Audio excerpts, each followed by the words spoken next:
আমি জানি না তুমি আমারে ভালোবাসো কিনা, আসলেই সত্যি আমারে ভালোবাসো? যদি আমারে সত্যি ভালোবাসো তাহলে তুমি ওই জায়গায় থাকবা না, বা ওই লোকের সাথে মিলামেশাও করবা না, আর থাকবাও না, তাড়াতাড়ি চলে আসবা। যদি তুমি আমারে সত্যি ভালোবাসো।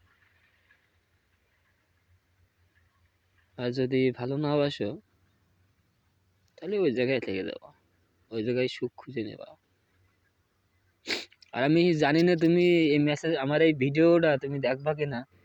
হয়তো এই ভিডিওগুলোই আমার শেষ ভিডিও হবে, তোমার সাথে আমার শেষ দেখা এই ভিডিওর মাধ্যমেই হবে, হয়তো এরকম কিছু হতে পারে। তা হয়তো যখন দেখবা তখন আমি এই দুনিয়ায় নাও থাকতেই পারি। ওই একটাই কথা,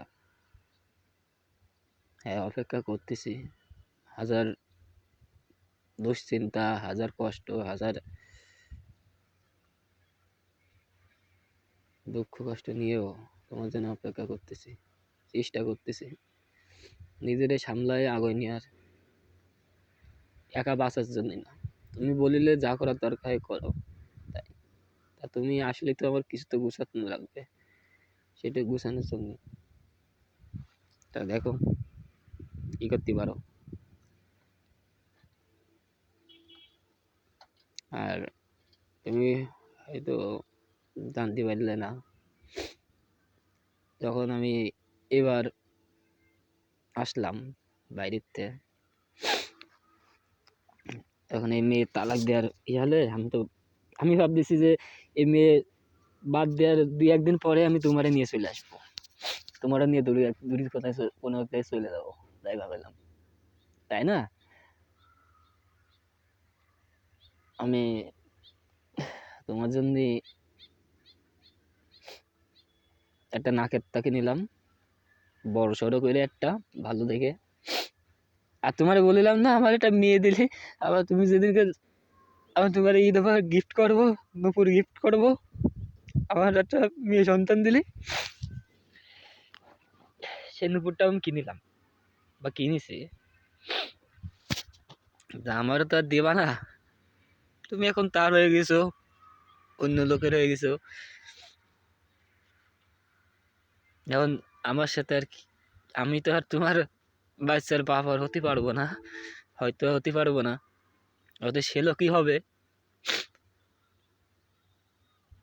তা তোমার জন্য কিনা নুপুর আমার সাথেই চলে যাবে। আর তুমি ভয় পাই না এই বিষয়ে, যে তোমার সাথে যে কথা হয়েছে আমার, বা তুমি যে ছবিগুলো দিলে আমারে, তোমার ছবি, তোমার কথা, তোমার লেখা, এইগুলো পাবলিক হয়ে যাবে এরকম ভয় পাই না। আমি মরার সাথে সাথে ওইগুলো আমার সাথেই চলে যায়, সিক্রেট, সব সিক্রেট আছে, আর ওই জায়গায় চলে যায় আমার সাথে। তুমি এসব নিয়ে ভয় পাই না। শুধু যদি শোনো কোনোদিন না, খুব তাড়াতাড়ি হয়তো এরকম কিছু হবে, যদি শোনো যে আরিফ আর নেই, মরে গেছে, ঠিক আছে, মাফ করে দিও আমারে।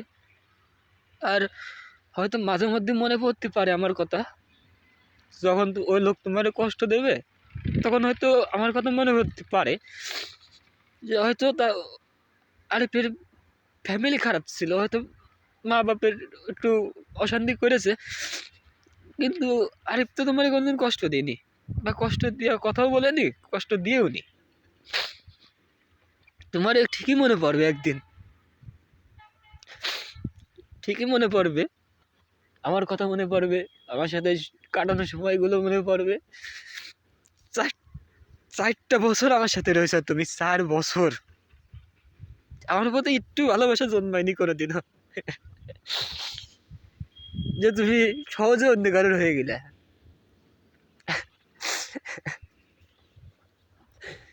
আমার এইসব কথা মনে পড়লে না, মনে হয় যে আমি কি করবো, বেঁচে থেকে আর কি করবো, বেঁচে থেকে কোনো লাভই নেই, এরকম এরকম কিছু মনে হয়।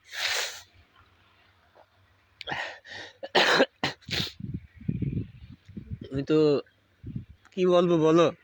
কও। এই অপেক্ষা আমার কোন জায়গায় শেষ হবে আমি নিজেও জানি না। অপেক্ষা শেষ করতে করতে আমি শেষ হয়ে যাবো কিনা তাও আমি বলতে পারতেছি না। এই অপেক্ষার দিনগুলো যে কিভাবে পার করতেছি আমি তাও তোমার বোঝাতে পারবো না। যদি তুমি ফেরো, যখন এই বুকে মাথা রাখবা, ঘুমোবা, ঘুমানোর আগে শোয়া, মাথা রেখে শুয়ে থাকবা, তখন সব শুনতে পারবা যে আসলে আমি এই দিনগুলো কিভাবে কাটাইছি, কিভাবে পার করেছি এই দিনগুলো, তুমি তখন বুঝবা। এছাড়া তো ভালোই আছো মনে হচ্ছে আমার, তুমি ভালোই আছো।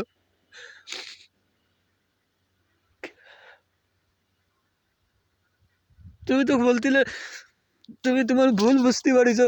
তোমার মা বোন আসলে তোমার কি করেছে, তোমার সাথে কি চাইছে, তুমি তো বলিলে আমারে তোমার ভুল বুঝতে পারিছো।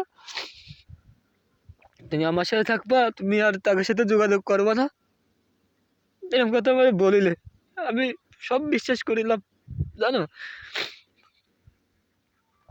আমি জানতাম যদি তুমি তোমার ওইদিকে যোগাযোগ না করো আর আমিও যদি এদিকে যোগাযোগ না করি আমাদের কোনো সমস্যা হবে না। আমাদের দুজনের তো কোনো ঝামেলা হয় না, আসলে কোনো গ্যাঞ্জাম ঝামেলা কিছু আমাদের হয় না।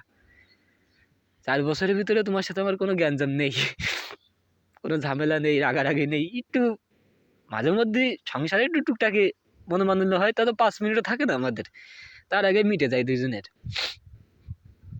তা ভাবিলাম তোমার নিয়ে খুব সুখী থাকবো আমি, খুব ভালো থাকবো।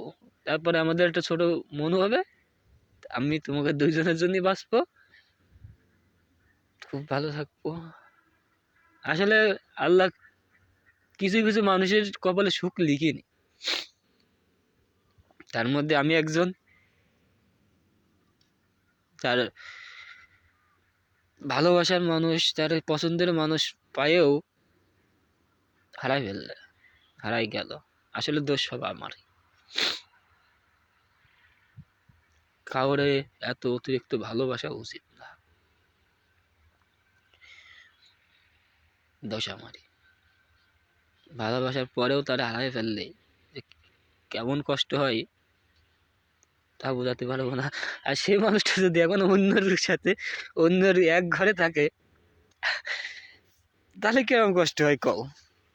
খুব কিছুটা অসহায় মনে হয় প্রতিদিন সন্ধে হয় যখন, তখন যে এত পরিমাণ অসহায় মনে হয়, মনে হয় আমার এখনই মরে যাওয়া উচিত, বা আর সহ্য হচ্ছে না, আর সহ্য করতে পারবো না। তবুও দাঁত কামড়ায় নিয়ে পড়ে থাকি যে তুমি বলিলে ফিরবা, বা তুমি বলিছো যে আমি তোমার সাথে থাকবো, দেখি কি করতে পারি। যে অপেক্ষা নিয়ে আছে, কিন্তু কবে আর কবে, ও আর কবে, আর কবে কও, আর কবে, আর কবে করবা? আমি মরার পরে করবা? তুমি এই চাও আমি মরার পরে করবা, তাই না? আসলে কি আমি বাঁচতে পারতেছি? তুমি তো জানো তোমার এই মানুষটা কিরকম, আসলে তোমার জন্য কিরকম, তোমার প্রতি তো খুব দুর্বল, তাই না? তুমি তো জানো তুমি না থাকলে, মানে না দেখতে পারলি, তোমার সাথে না কথা বলতে পারলি কিরকম করে, কেমন করে। এত কিছু জানি, এত কিছু বুঝেও এখনো তুমি ওই জায়গায় রয়েছো, মানে কি করবা কও।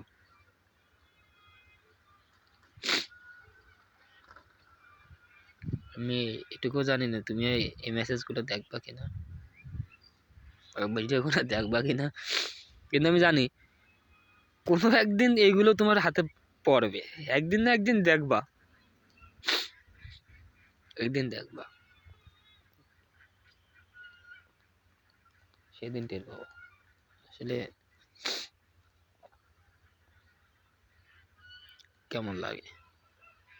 আমি এভাবে কিভাবে দিন পার করেছি, কিভাবে এতদিন পার করেছি, বুঝবা তখন, জানো।